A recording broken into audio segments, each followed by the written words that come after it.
Capítulo 5. Responsabilidad moral, determinismo y libertad. 1. Condiciones de la responsabilidad moral. Hemos señalado anteriormente, en el capítulo 2, que uno de los índices fundamentales del progreso moral es la elevación de la responsabilidad de los individuos o grupos sociales en su comportamiento moral. Ahora bien, si el enriquecimiento de la vida moral entraña la elevación de la responsabilidad personal, el problema de determinar las condiciones de dicha responsabilidad adquiere una importancia primordial. En efecto, actos propiamente morales solo son aquellos en los que podemos atribuir al agente una responsabilidad no sólo por lo que se propuso realizar, sino también por los resultados o consecuencias de su acción. Pero el problema de la responsabilidad moral se halla estrechamente ligado a su vez al de la necesidad y libertad humanas, pues sólo si se admite que el agente tiene cierta libertad de opción y decisión, cabe hacerle responsable de sus actos. No basta por ello juzgar determinado acto conforme a una norma o regla de acción, sino que es preciso examinar las condiciones concretas en que aquel se produce a fin de determinar si da el margen de libertad de opción y decisión necesario para poder imputarle una responsabilidad moral. Así, por ejemplo, se podrá convenir fácilmente en que robar es un acto reprobable desde el punto de vista moral, y que lo es aún más si la víctima es un amigo. Si Juan roba un cubierto en la casa de su amigo Pedro, la reprobación moral de este acto no ofrece, al parecer, duda alguna. Y, sin embargo, tal vez sea un tanto precipitada si no se toma en cuenta las condiciones peculiares en que se produce el acto por el que se condena moralmente a Juan. En una apreciación inmediata, su condena se justifica ya que al robar a un amigo no tiene excusa. Y al no ser excusable la acción de Juan, no se le puede eximir de responsabilidad. Pero supongamos que Juan no sólo se haya unido por una estrecha amistad a Pedro, sino que su situación económica no permite abrigar la sospecha de que tenga necesidad de cometer semejante acción. Nada de esto podría explicar el robo. Sin embargo, todo se aclara cuando sabemos que Juan es cleptómano. ¿Seguiríamos entonces haciéndole responsable y como tal, reprobando su acción? Es evidente que no. En esas condiciones ya no sería justo imputarle una responsabilidad y por el contrario, habría que eximirle de ella al ver en él a un enfermo que realiza un acto normalmente indebido, por no haber podido ejercer un control sobre sí.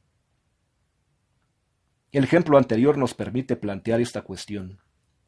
¿Cuáles son las condiciones necesarias y suficientes para poder imputar a un sujeto una responsabilidad moral por determinado acto? O también, en otros términos, ¿en qué condiciones puede ser alabada o censurada una persona por su conducta? ¿Cuándo puede afirmarse que un individuo es responsable de sus actos o se le puede eximir total o parcialmente de su responsabilidad?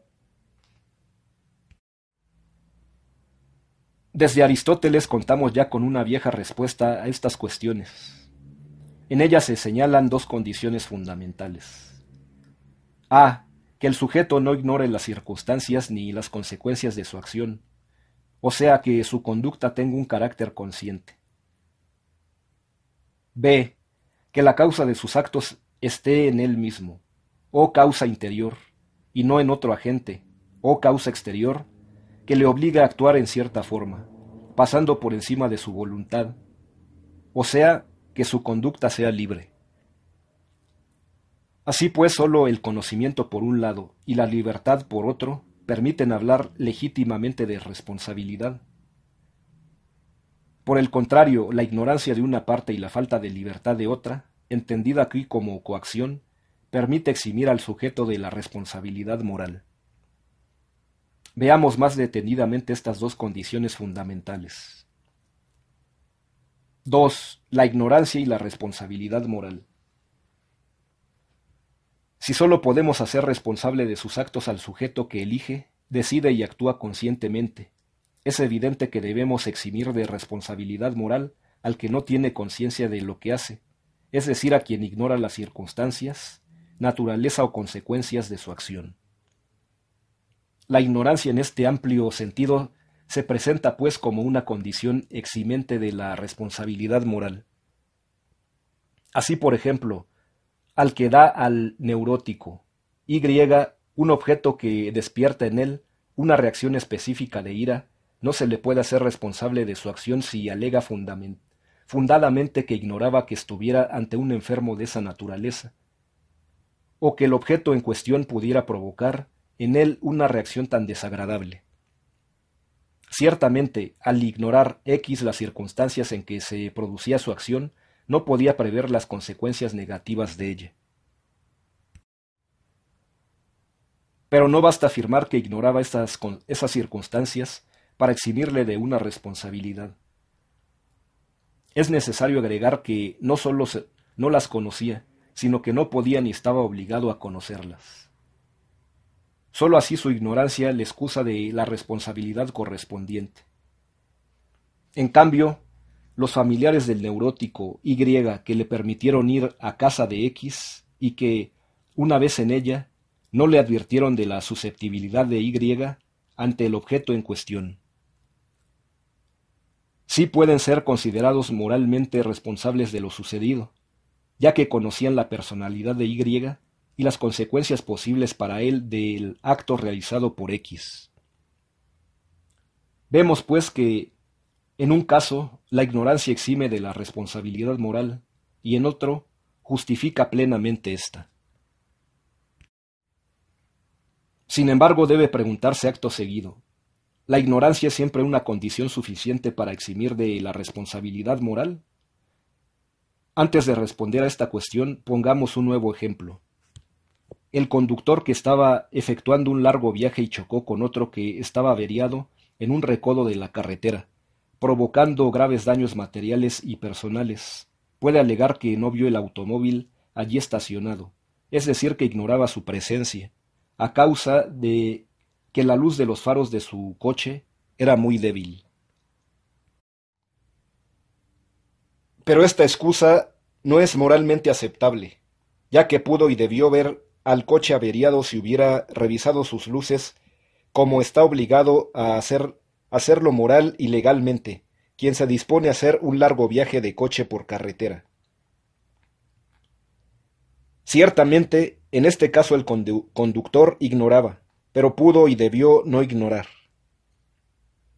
Así pues, la tesis de que la ignorancia exime de responsabilidad moral tiene que ser precisada, pues hay circunstancias en que la gente ignora lo que pudo haber conocido o lo que estaba obligado a conocer. En pocas palabras, la ignorancia no puede eximirle de su responsabilidad, ya que él mismo es responsable de no saber lo que debía saber.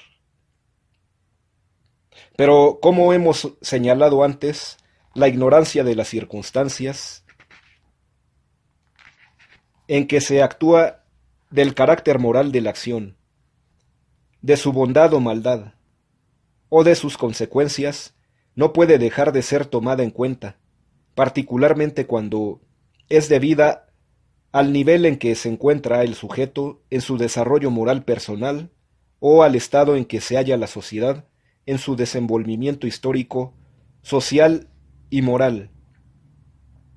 Así, por ejemplo, el niño, en cierta fase de su desarrollo, mientras no ha acumulado la experiencia social necesaria y únicamente posee una conciencia moral embrionaria, no sólo ignora las consecuencias de sus actos, sino que desconoce también la naturaleza buena o mala de ellos, con la particularidad de que no podemos hacerle responsable, en un caso y otro, de su ignorancia. Por la imposibilidad subjetiva de superarla, queda exento de una responsabilidad moral.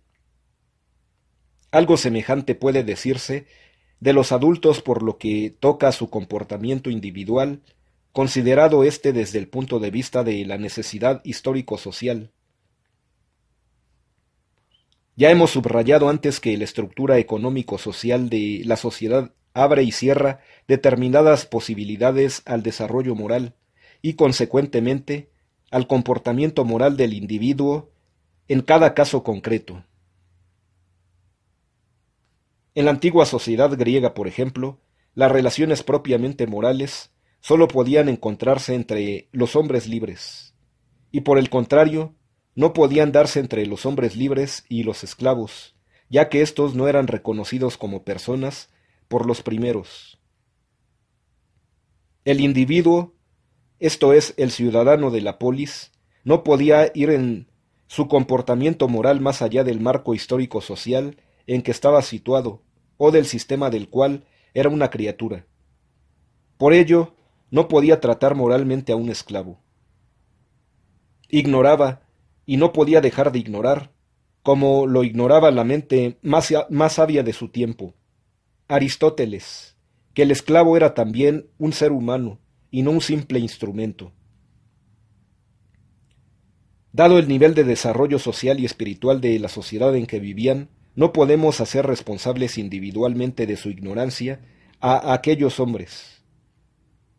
Por consiguiente, no podemos considerarlos tampoco responsables moralmente del trato que daban a los esclavos. ¿Cómo podríamos hacerles responsables de lo que ignoraban? Y dadas las condiciones económicas, sociales y espirituales de la sociedad griega esclavista, ¿no podían dejar de ignorar? En suma, la ignorancia de las circunstancias, naturaleza o consecuencias de los actos humanos permiten eximir al individuo de su responsabilidad personal, pero esa exención sólo estará justificada, a su vez, cuando el individuo en cuestión no sea responsable de su propia ignorancia, es decir, cuando se encuentre en la imposibilidad subjetiva por razones personales, u objetiva por razones históricas y sociales, de ser consciente de su propio acto. 3. Coacción exterior y responsabilidad moral. La segunda condición fundamental para que pueda hacerse responsable a una persona de un acto suyo es que la causa de éste se halle en él mismo y no provenga del exterior, es decir, de algo o alguien que le obligue contra su voluntad a realizar dicho acto. Dicho en otros términos, se requiere que la persona en cuestión no se halle sometida a una coacción exterior. Cuando el agente moral se encuentra bajo el imperio de una coacción exterior, pierde el control sobre sus actos y se cierra el camino de la elección y la decisión propias, realizando así un acto no escogido ni decidido por él. En cuanto que la causa del acto está fuera del agente, escapa a su poder y control, y se le cierra la posibilidad de decidir y actuar de otra manera.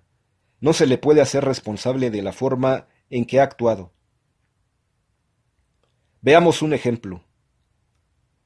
Un automovilista que marcha por la ciudad a la velocidad permitida y que maneja expertamente, se encuentra de pronto ante un peatón que cruza imprudentemente la calle.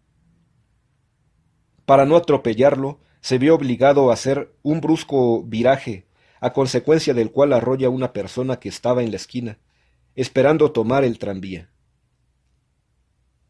¿Es responsable moralmente el conductor? Este alega que no pudo prever el movimiento del peatón y que no tuvo otra alternativa que hacer lo que hizo para no matarlo, aunque su acción tuvo una consecuencia también inesperada e imprevisible: arrollar a otro transeúnte. No hizo lo que hubiera querido hacer, sino lo que le dictaron e impusieron circunstancias externas. Todo lo que sucedió escapó a su control, no escogió ni decidió libremente. La causa de su acto estaba fuera de él, por eso arguye con razón que no se considera responsable de lo sucedido. La coacción exterior exime aquí de la responsabilidad moral, lo cual quiere decir asimismo que la ausencia de una coacción exterior de ese género es indispensable para que pueda atribuirse a la gente una responsabilidad moral.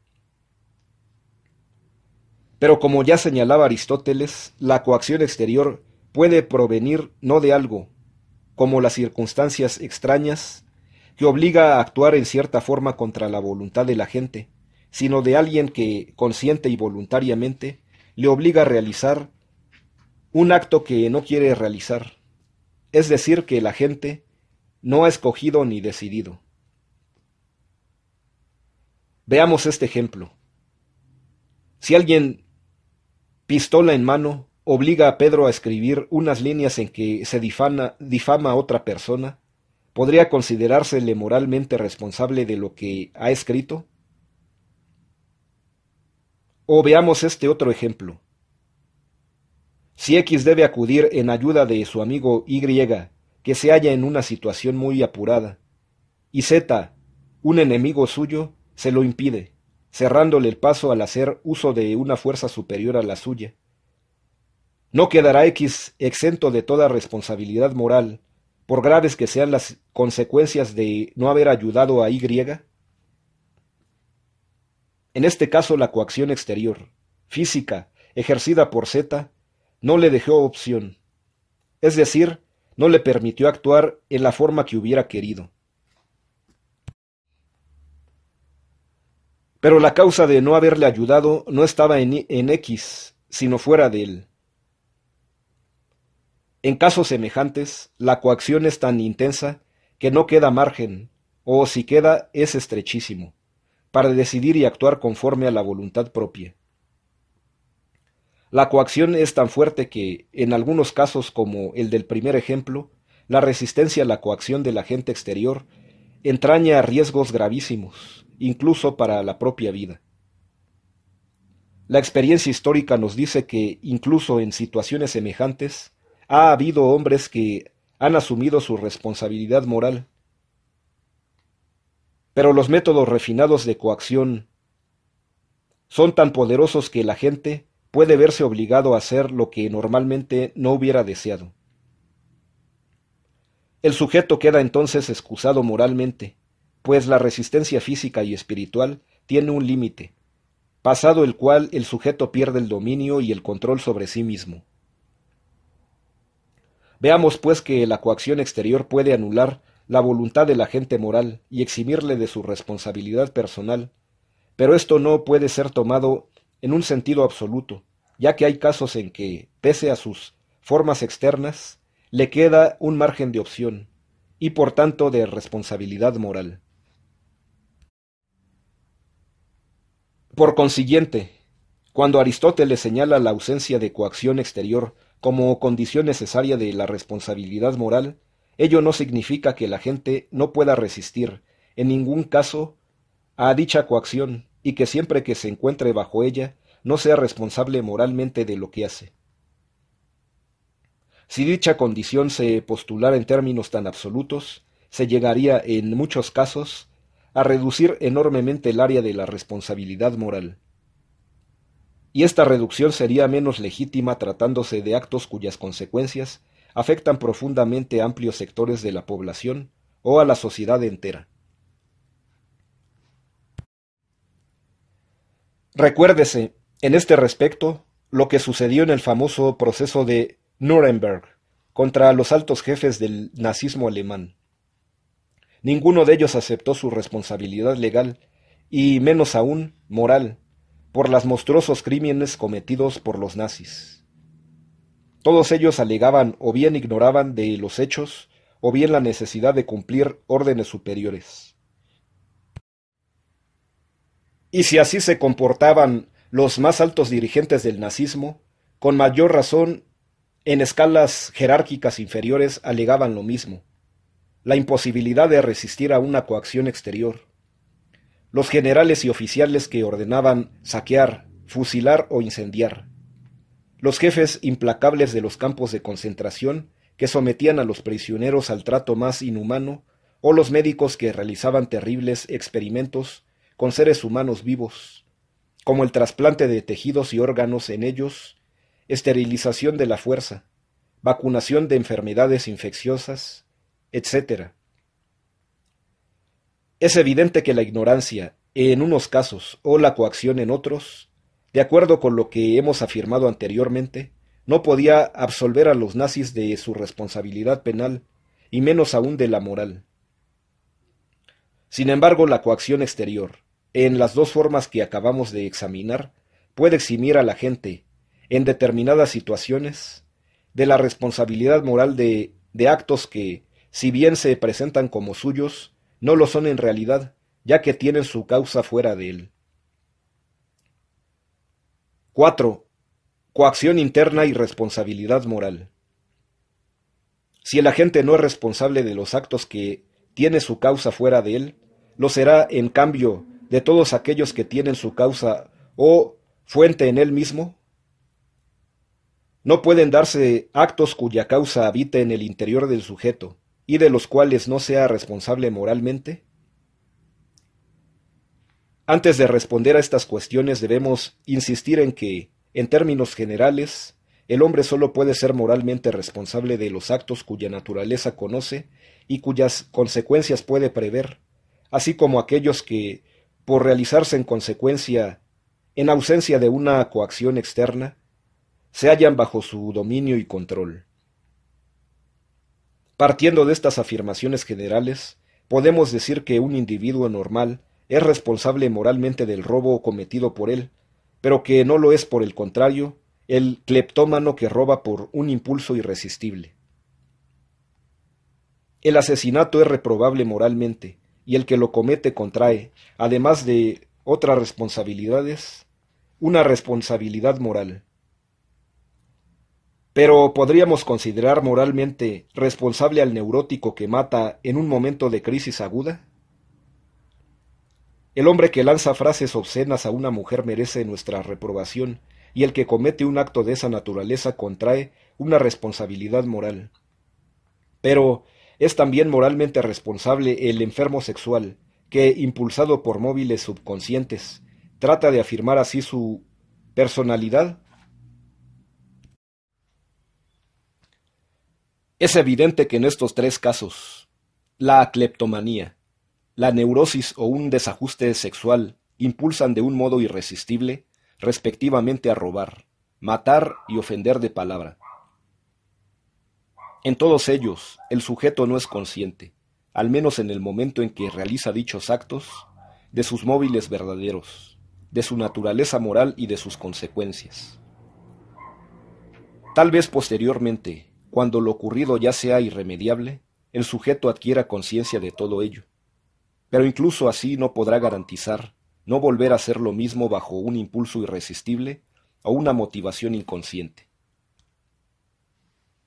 Los psiquiatras y los psicoanalistas conocen muchos casos de este género, es decir, casos de individuos que realizan actos que tienen su causa en ellos mismos y que, sin embargo, no les puede considerar responsables moralmente. Actúan bajo una coacción interna que no pueden resistir y, por tanto, aunque sus actos tengan su causa en su interior, no son propiamente suyos, ya que no han podido ejercer un control sobre ellos. La coacción interna es tan fuerte que el sujeto no podría obrar de otro modo que como obró, y no realizó lo que libre y conscientemente hubiera querido. Ahora bien, hemos de señalar que los ejemplos antes citados son casos extremos, o sea, casos de coacción interna a la que el sujeto no le es posible resistir en modo alguno. Son los casos de personas enfermas, o de otras que, si bien se comportan de un modo normal, muestran zonas de conducta que se caracterizan por su anormalidad, como sucede con el cleptómano, que se comporta normalmente hasta que se encuentra frente al objeto que despierta en él el impulso irresistible de robarlo. Y ciertamente, aunque es difícil trazar la línea divisoria entre lo normal y lo anormal, o enfermizo, en el comportamiento de los seres humanos, es evidente que las personas que solemos considerar normales no actúan en general bajo una coacción interna irresistible, aunque es indudable que se encuentren siempre bajo una coacción interna relativa de deseos, pasiones, impulsos o motivaciones inconscientes en general. Pero normalmente, esta coacción interna o interior no es tan poderosa como para anular la voluntad de la gente e impedirle una opción, y por tanto, contraer una responsabilidad moral en cuanto que mantiene cierto dominio y control sobre sus propios actos. 5. Responsabilidad moral y libertad. La responsabilidad moral requiere, como hemos visto, la ausencia de coacción exterior e interior, o bien la posibilidad de resistir en mayor o menor grado a ella. Presupone, por consiguiente, que el agente actúa no como resultado de una coacción irresistible, que no deja al sujeto opción alguna para actuar de otra manera, sino como fruto de la decisión de actuar como quería actuar, cuando pudo haber actuado de otro modo. La responsabilidad moral presupone, pues, la posibilidad de decidir y de actuar venciendo la coacción exterior o interior. Pero si el hombre puede resistir dentro de ciertos límites la coacción y es libre en este sentido, ello no quiere decir que el problema de la responsabilidad moral en sus relaciones con la libertad haya quedado completamente esclarecido, pues aunque el hombre pueda actuar libremente en ausencia de una coacción exterior o interior, siempre se encuentra sujeto, incluso cuando no se haya sometido a coacción, a causas que determinan su acción. Y si nuestra conducta está así determinada, ¿en qué sentido podemos afirmar entonces que somos responsables moralmente de nuestros actos? Por un lado, la responsabilidad moral requiere la posibilidad de decidir y actuar libremente, y por otro, formamos parte de un mundo causalmente determinado. ¿Cómo pueden ser compatibles, en tanto que habitantes de este mundo, la determinación de nuestra conducta y la libertad de la voluntad? Solo hay responsabilidad moral si hay libertad. ¿Hasta qué punto entonces puede hablarse de que el hombre es responsable moralmente de sus actos, si éstos no pueden dejar de estar determinados? Vemos pues que el problema de la responsabilidad moral depende en su solución del problema de las relaciones entre necesidad y libertad, o más concretamente de las relaciones entre la determinación causal de la conducta humana y la libertad de la voluntad. Es, pues, forzoso que hayamos de abordar este viejo problema ético en el que encontramos dos posiciones diametralmente opuestas y un intento de superación dialéctica de ellas. 6. Tres posiciones fundamentales en el problema de la libertad. Sin abordar el problema de las relaciones entre necesidad y libertad, y en particular de la libertad de la voluntad, no se pueden resolver los problemas éticos fundamentales, y muy especialmente de la responsabilidad moral. Nadie puede ser responsable moralmente si no tiene la posibilidad de elegir un modo de conducta y de actuar efectivamente en la dirección elegida. No se trata, conviene subrayarlo una vez más, de decidir y actuar libremente en ausencia de una coacción interior o exterior, sino ante una determinación de la conducta misma. Pero, en un mundo humano determinado, es decir, sujeto a relaciones de causa y efecto, ¿existe tal libertad? He aquí la cuestión, a la que dan respuesta tres posiciones filosóficas fundamentales. La primera está representada por el determinismo en sentido absoluto. La segunda por un libertarismo también concebido en sentido absoluto. La tercera por una forma de determinismo que admite o es compatible con cierta libertad. Examinemos cada una de estas tres posiciones, sobre todo en sus implicaciones desde el punto de vista del problema de la responsabilidad moral, subrayando que todas ellas coinciden en reconocer que la conducta humana se halla determinada, aunque interpreten en distinta forma la naturaleza y el alcance de esa determinación. Sin embargo, pese a las coincidencias apuntadas, cada una de estas tres posiciones mencionadas llega a conclusiones distintas. a saber, primera, si la conducta del hombre se halla determinada, no cabe hablar de libertad y por tanto de responsabilidad moral. El determinismo es incompatible con la libertad. Segunda, si la conducta del hombre se halla determinada, se trata sólo de una autodeterminación del yo, y en esto consiste su libertad. La libertad es incompatible con toda determinación exterior al sujeto, de la naturaleza o de la sociedad. Tercera, si la conducta del hombre se halla determinada, esta determinación, lejos de impedir la libertad, es la condición necesaria de ella. Libertad y necesidad se concilian. Veamos más adelante detenidamente cada una de estas tres posiciones fundamentales. 7. El determinismo absoluto. El determinismo absoluto parte del principio de que en este mundo todo tiene una causa. La experiencia cotidiana y la ciencia confirman a cada paso esta tesis determinista. En sus investigaciones y experimentos, la ciencia parte del supuesto de que todo tiene una causa, aunque no siempre podamos conocerla. El progreso científico ha consistido históricamente en extender la aplicación del principio de causalidad a un sector de la realidad tras otro. Físico, químico, biológico, etc.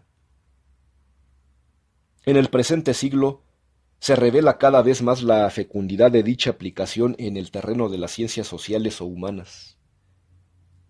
También aquí se pone de manifiesto que la actividad del hombre, su modo de pensar o sentir, de actuar y organizarse política o socialmente, su comportamiento moral, su desarrollo artístico, etc., se halla sujeta a causas.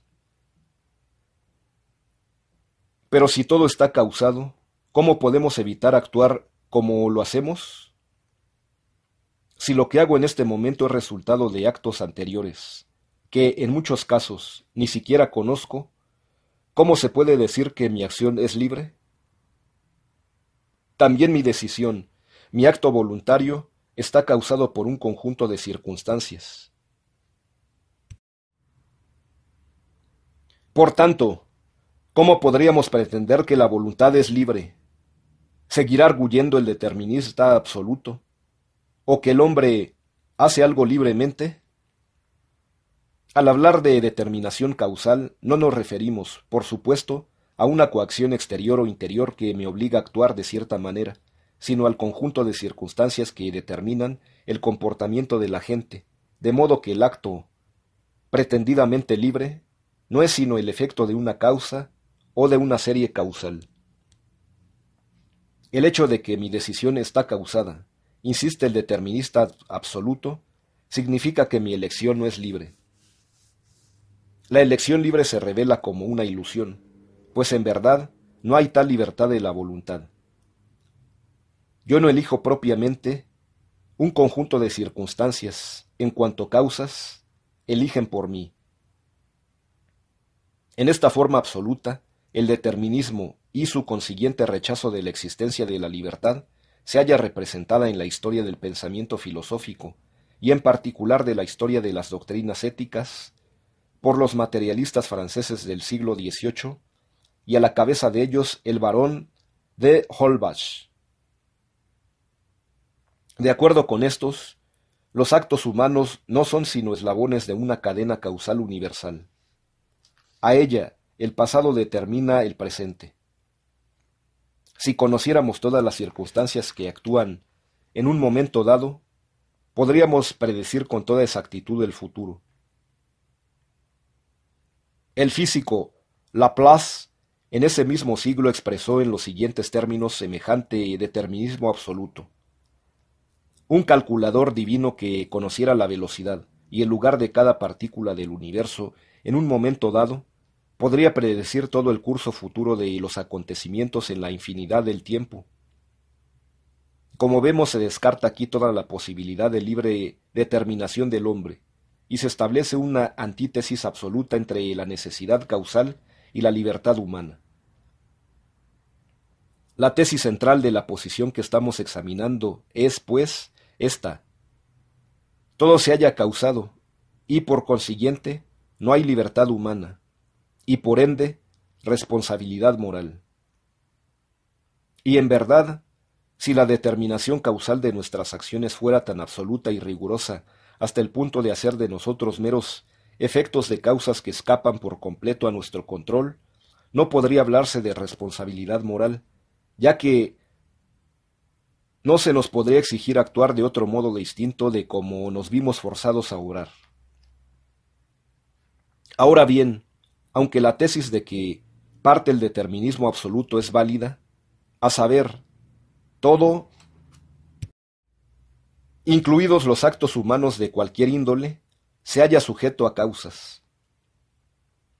De ello no se desprende que el hombre sea mero efecto o juguete de las circunstancias que determinan su conducta.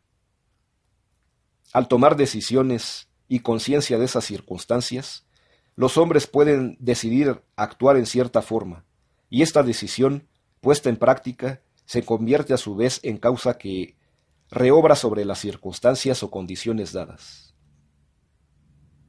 Al ver la relación causal en una sola dirección y no comprender que el efecto puede convertirse, asimismo, en causa, el determinismo absoluto no acierta a captar la situación peculiar que dentro del contexto universal ocupa el hombre, como ser consciente y práctico, es decir, como un ser que se comprende a sí mismo y comprende al mundo que le rodea, a la vez que lo transforma prácticamente, de un modo consciente. Por estar dotado de conciencia, puede conocer la causalidad que lo determina y actuar conscientemente, convirtiéndose así en un factor causal determinante. El hombre deja de ser así mero efecto para ser una causa consciente de sí mismo e injertarse conscientemente en el tejido causal universal. Con ello el tejido causal no se rompe y sigue siendo válido el principio, que es piedra angular del conocimiento científico, según el cual nada se produce que no responda a causas. Pero dentro de esa cadena causal universal hay que distinguir, cuando se trata de una actividad no meramente natural, sino social, propiamente humana. El factor causal peculiar constituido por el hombre como ser consciente y práctico. Así pues, el hecho de que esté determinado causalmente no significa que el hombre no pueda a su vez ser causa consciente y libre de sus actos. Por tanto, lo que se objeta aquí no es un determinismo universal sino absoluto, o sea, aquel que es incompatible con la libertad humana, con la existencia de varias formas posibles de comportamiento y la posibilidad de elegir libremente una de ellas. 8. El libertarismo.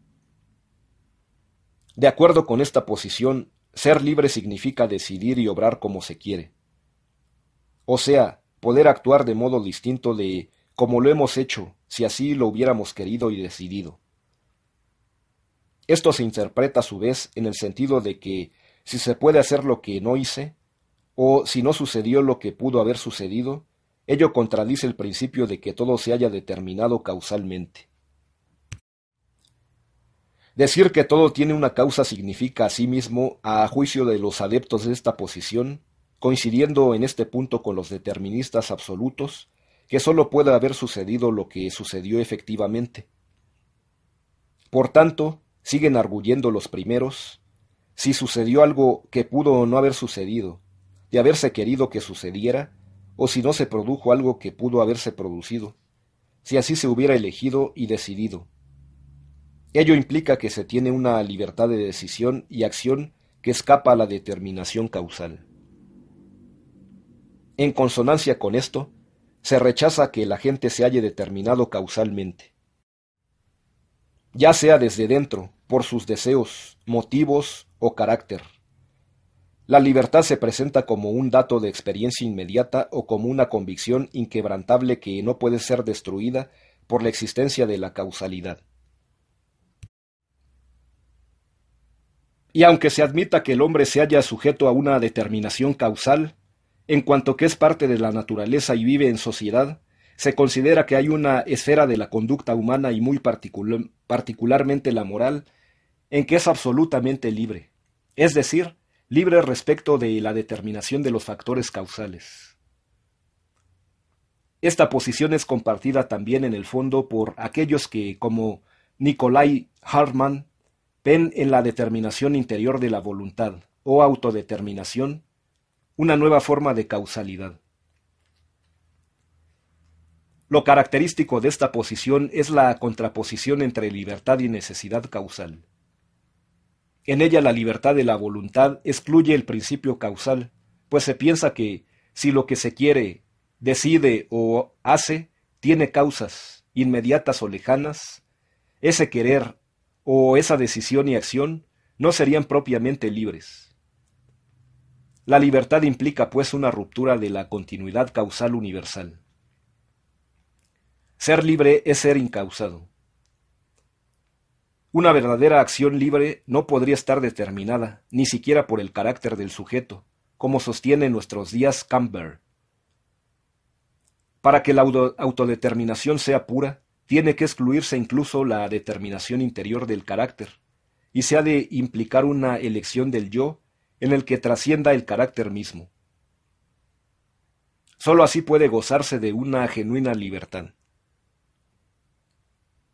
Al examinar estos argumentos, debemos tener presente las objeciones que hemos hecho anteriormente al determinismo absoluto.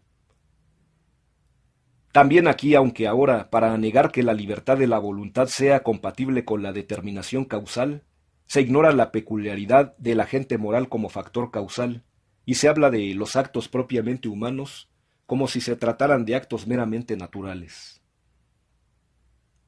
Cierto es que algunos fenómenos físicos, como el movimiento de la Tierra alrededor de su eje, se producen ante nosotros, los habitantes del globo terrestre, sin que podamos intervenir en él.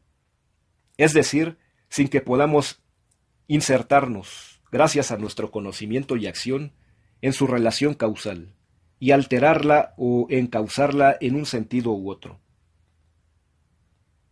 Es cierto también que hasta ahora el hombre no ha podido ejercer un control semejante sobre todos sus actos, particularmente sobre los fenómenos sociales, aunque cada vez se amplía más el área de ese control.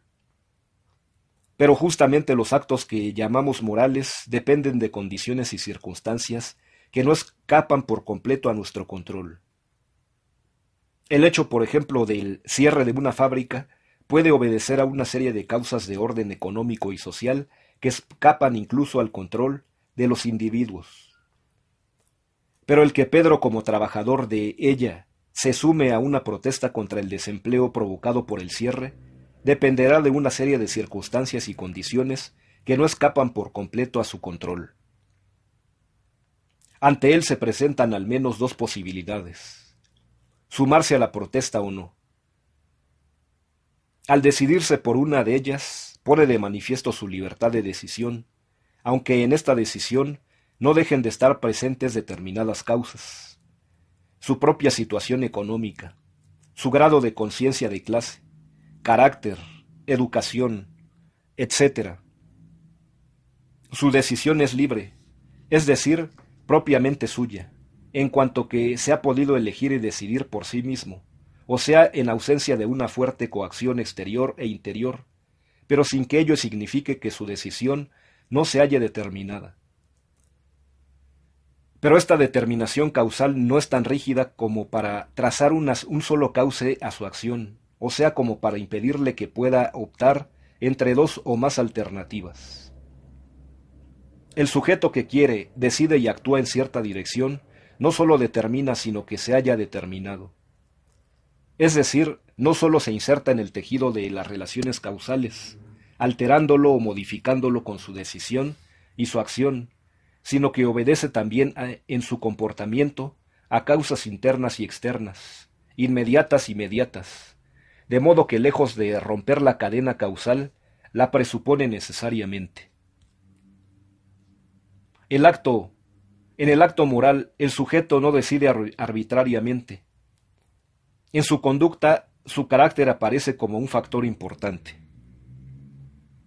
Pero la relación de su comportamiento con esta determinación interior que proviene de su carácter no rompe la cadena causal, pues su carácter se ha formado o moldeado por una serie de causas a lo largo de su vida, en su existencia social, en sus relaciones con los demás, etc.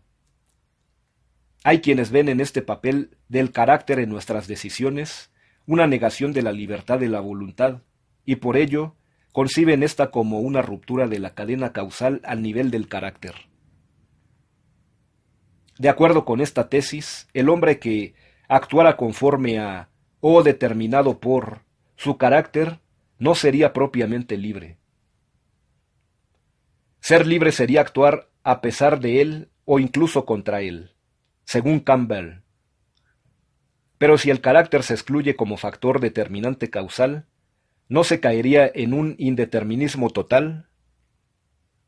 En efecto, la decisión del sujeto no estaría determinada por nada, no ya por las condiciones en que se desarrolla su existencia social y personal, sino ni siquiera por su propio carácter. Pero entonces, ¿por qué el sujeto habría de actuar de un modo u otro? ¿Por qué ante dos alternativas, la X sería preferida a la Y? Si el carácter del sujeto no influye en la decisión, todo puede ocurrir, todo es posible, con la particularidad de que todas las posibilidades se darían en el mismo plano. Todo puede suceder igualmente. Por otro lado, si todo es posible, ¿con qué criterio puede juzgarse la moralidad de un acto?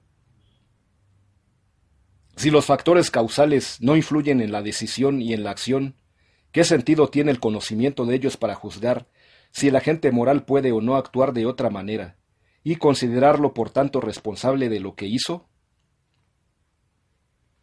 En un mundo en el que solo impera el azar, en el que todo fuera igualmente posible, ni siquiera tendría sentido hablar de libertad y responsabilidad moral.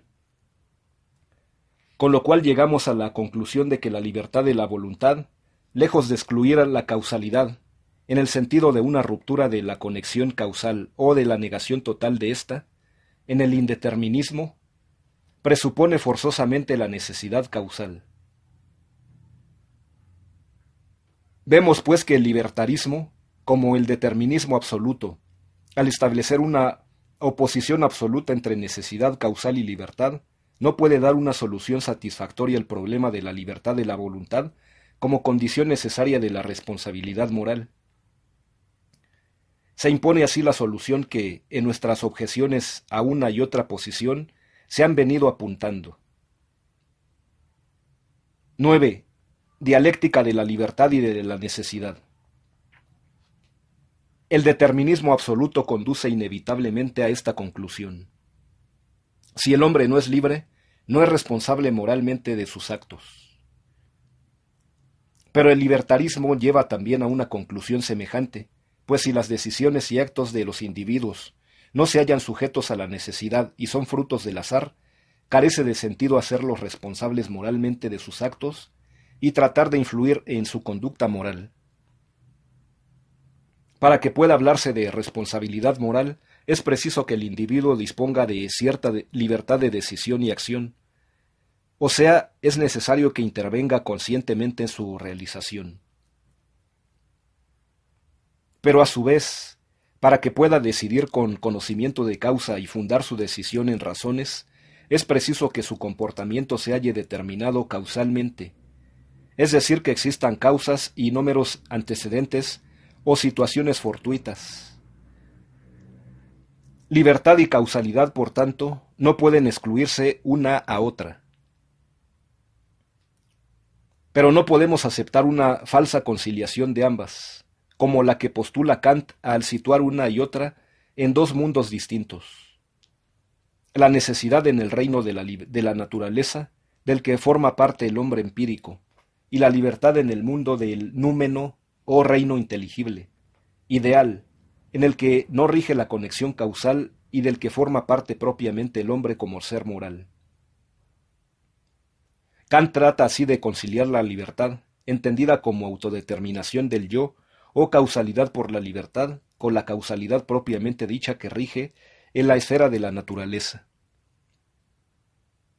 Pero esta conciliación descansa sobre una escisión de la realidad en dos mundos, o sobre la división del hombre en dos, el empírico y el moral. Tampoco encontramos una verdadera conciliación de la necesidad y la libertad en Nikolai Hartmann, al postular un nuevo tipo de determinación, la teleológica, que se insertaría en la conexión causal, ya que esta determinación por fines no se presenta a su vez causada. De este modo, al no tenerse presente que los fines que el hombre se propone se hayan causados también, se establece un abismo insalvable entre la causalidad propiamente dicha y la causalidad teleológica. La continuidad causal queda rota, por tanto, y no puede hablarse en rigor, conforme a esa doctrina de una conciliación entre libertad y necesidad causal. Veamos ahora los tres intentos más importantes de superar dialécticamente la antítesis de libertad y necesidad causal. Son ellos los de Spinoza, Hegel y Marx Engels. Para Spinoza, el hombre como parte de la naturaleza se halla sujeto a las leyes de la necesidad universal y no puede escapar en modo alguno a ellas. La acción del mundo exterior provoca en él el estado psíquico que el filósofo holandés llama pasión o afecto. En este plano el hombre se presenta determinado exteriormente y comportándose como un ser pasivo, es decir, regido por los actos y pasiones que suscitan en él las causas exteriores. Pero el hombre que así se comporta no es, a juicio de Spinoza, libre, sino esclavo. O sea, sus acciones se hallan determinadas por causas externas y no por su propia naturaleza. Ahora bien, ¿cómo se eleva el hombre de la servidumbre a la libertad? Puesto que no puede dejar de estar sometido a la necesidad universal, su libertad no podría consistir en sustraerse a ese sometimiento. La libertad no puede concebirse al margen de la necesidad. Ser libre es tener conciencia de la necesidad o comprender que todo lo que sucede, por consiguiente, lo que a mí me sucede también, es necesario. En esto se diferencian el hombre libre del esclavo que, por no comprender la necesidad, se halla sujeto ciegamente a ella. Ser libre es, pues, elevarse del sometimiento ciego y espontáneo a la necesidad, propio del esclavo, a la conciencia de ésta, y sobre esta base, a un sometimiento consciente. La libertad humana se halla, por tanto, en el conocimiento de la necesidad objetiva. Tal es la solución que da Spinoza al problema de las relaciones entre necesidad y libertad, y en la que los términos de la antítesis quedan conciliados. Pero la solución spinociana tiene limitaciones, pues, que es definitiva, el conocimiento de la necesidad del pretendido hombre libre con respecto a la ignorancia de ella por parte del esclavo. Esta libertad no es sino esclavitud o sometimiento voluntario y consciente. El hombre queda liberado en el plano del conocimiento, pero sigue encadenado en su relación afectiva, práctica, con la naturaleza y la sociedad. Pero la libertad, como habrán de ver claramente estos filósofos posteriores, no es sólo asunto teórico, sino práctico, real. Requiere no sólo el conocimiento de la necesidad natural y social, sino también la acción transformadora, práctica, basada en dicho conocimiento, del mundo natural y social. La libertad no es sólo sometimiento consciente a la naturaleza, sino dominio o afirmación del hombre frente a ella. La doctrina de Spinoza se acerca a la solución del problema, pero no la alcanza todavía. Ha dado un paso muy importante al subrayar el papel del conocimiento de la libertad, de la necesidad de la libertad humana, pero no basta conocer para ser libre. Ahora bien, es evidente, y en esto radica el mérito de la aportación spinociana, que la conciencia de la necesidad causal es siempre una condición necesaria de la libertad. Hegel, en cierto modo, se mueve en el mismo plano que Spinoza. Como él no opone libertad ni necesidad, define también la primera como conocimiento de la necesidad. La libertad es la necesidad comprendida. Pero, a diferencia de Spinoza, pone a la libertad en relación con la historia. El conocimiento de la necesidad depende en cada época del nivel en que se encuentra en su desenvolvimiento del espíritu, que se expresa en la historia de la humanidad. La libertad es histórica. Hay grados de libertad o de conocimiento de la necesidad. La voluntad es más libre cuanto más conoce, y por tanto, cuando su decisión se basa en un mayor conocimiento de causa. Vemos pues que para Hegel, como para Spinoza, la libertad es asunto teórico, o de la conciencia, aunque su teoría de la libertad se enriquece al poner esta última en relación con la historia, y ver su conquista como un proceso ascensional histórico. La historia es progreso en la libertad. Marx y Engels aceptan las dos características antes señaladas. La de Spinoza, libertad como conciencia de necesidad, y la de Hegel, su historicidad. La libertad es, pues, conciencia histórica de la necesidad. Pero para ellos la libertad no se reduce a esto. Es decir, a un conocimiento de la necesidad que deje intacto el mundo sujeto a esta necesidad. La libertad del hombre respecto de la necesidad, y particularmente ante la que rige en el mundo social, no se reduce a convertir la servidumbre espontánea y ciega en una servidumbre consciente. La libertad no es sólo asunto teórico, porque el conocimiento de por sí no impide que el hombre se halle sometido pasivamente a la necesidad natural y social. La libertad entraña un poder, un dominio del hombre sobre la naturaleza, y a su vez sobre su propia naturaleza. Esta doble afirmación del hombre, que está en la esencia misma de la libertad, entraña una transformación del mundo sobre la base de su interpretación, o sea, sobre la base del conocimiento de sus nexos causales, de la necesidad que lo rige. El desarrollo de la libertad se halla, pues, ligado al desarrollo del hombre como ser práctico, transformador o creador.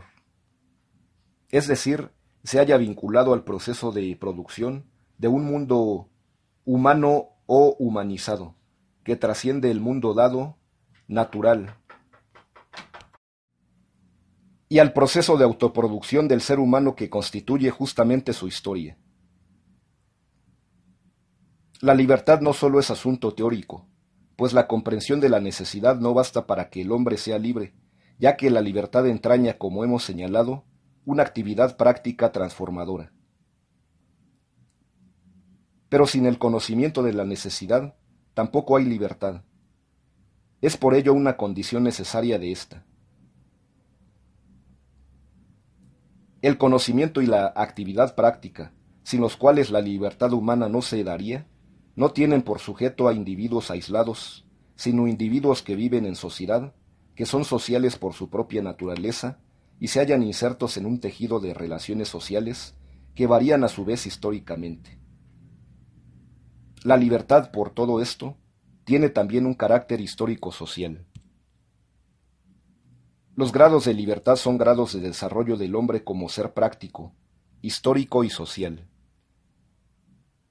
No puede hablarse de la libertad del hombre en abstracto, es decir, al margen de la historia y de la sociedad.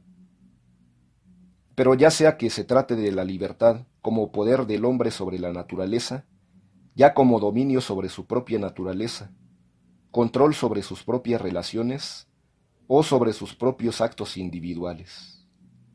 La libertad implica una acción del hombre basada en la comprensión de la necesidad causal. Se basa, pues, de una libertad que, lejos de excluir la necesidad, supone necesariamente su existencia, así como su conocimiento y la acción en el marco de ella. Tal es, en sustancia, la solución de Marx y Engels al problema de las relaciones entre necesidad y libertad, en la que, como vemos, los contrarios se superan o concilian dialécticamente. 10. Conclusión. La libertad de la voluntad de los individuos, considerados estos siempre como seres sociales, se nos presenta como los rasgos fundamentales de la libertad en general que hemos señalado anteriormente con respecto a la necesidad. En cuanto a libertad de elección, decisión y acción, la libre voluntad entraña en primer lugar una conciencia de las posibilidades de actuar en una u otra dirección. Entraña asimismo una conciencia de los fines o consecuencias del acto que se quiere realizar. En un caso y otro se hace necesario un conocimiento de la necesidad que escapa a la voluntad. La situación en que el acto moral se produce, las condiciones y medios de su realización, etc. Entraña también cierta conciencia de los móviles que impulsan a obrar, pues de otro modo se actuaría, como hace el cleptómano, por ejemplo, de un modo inmediato e irreflexivo. Pero sea cual fuere el grado de conciencia de los motivos, fines o carácter que determinan la acción o la comprensión que se tenga del contexto social concreto en que brotan esos factores causales, causados a su vez, no existe la libre voluntad al margen o en contra de la necesidad causal. Es cierto que, en el terreno moral, la libertad entraña una autodeterminación del sujeto al enfrentarse a varias formas de comportamiento posible, y que justamente, autodeterminándose, se decide por la que considera debida o más adecuada moralmente. Pero esta autodeterminación no puede entenderse como una ruptura de la conexión causal o al margen de las determinaciones que provienen de fuera. Libertad de la voluntad no significa en modo alguno incausado o un tipo de causa que influiría en la conexión causal sin ser a su vez causada. Libre no es compatible, como ya hemos subrayado, con coacción cuando ésta se presenta como una fuerza exterior o interior que anula la voluntad. El hombre es libre de decidir y actuar sin que su decisión y acción dejen de estar causadas. Pero el grado de libertad se halla a su vez determinado histórica y socialmente, ya que se decide y actúa en una sociedad dada, que ofrece a los individuos determinadas pautas de conducta y posibilidades de acción.